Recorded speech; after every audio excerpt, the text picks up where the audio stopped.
Funding is drying up for Iraq's displaced. In a refugee camp in Dahouk, in Iraq's Kurdistan region, Dakhil and his sons assemble the last parts of their makeshift shelter. The tents they live in now leak in the rain. With a rough winter fast approaching, the biting cold will soon follow. Almost 2 million people are in need of assistance across the country, leaving the UN Refugee Agency, or UNHCR, with some very tough choices. A $58 million shortfall means some refugees will be neglected for others with children or female-headed households. In Dahouk, UNHCR Protection Officer Sofia Glazunova warns about the immediate impact facing the refugee camps where she works. For the financial assistance is quite serious. It is more than $2 million, and altogether we are planning to cover more than 4,000 families with cash assistance as well. Throughout the region, the needs are great and growing. The winters in northern Iraq are cold and harsh. Stopping Ebola as fast as possible.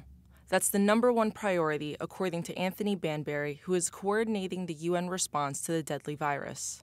It's all about stopping the disease, reducing transmissions, ending the crisis, protecting the communities, avoiding future deaths. Doing that is complicated, it's difficult, it requires a lot of effort. It's going to be very much national governments who take the lead with strong United Nations support. The rate of new Ebola cases has shown encouraging signs of slowing in some of the hardest hit parts of West Africa, Liberia, Guinea, and Sierra Leone. But briefing the General Assembly this week at UN headquarters, alongside Special Envoy on Ebola, Dr. David Nabarro, Mr. Banbury warned that much more is needed to be done to end the outbreak once and for all.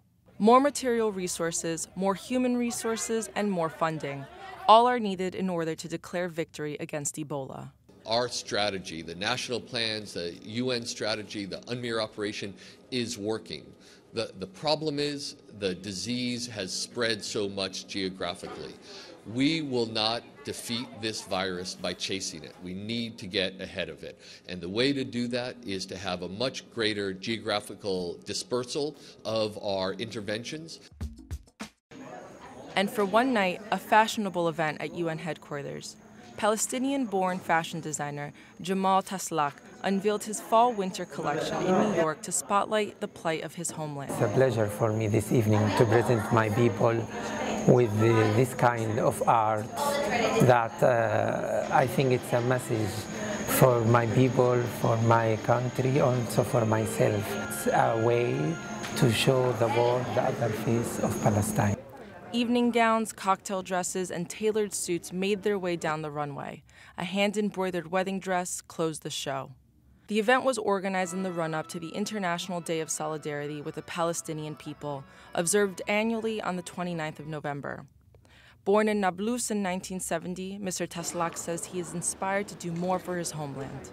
When I meet many people in Palestine, in the camps where I tell everybody, you must to do what you want to do. It's important because I know many people live in not good situation, but with little help, I think if everybody can help these people, they can do more and more.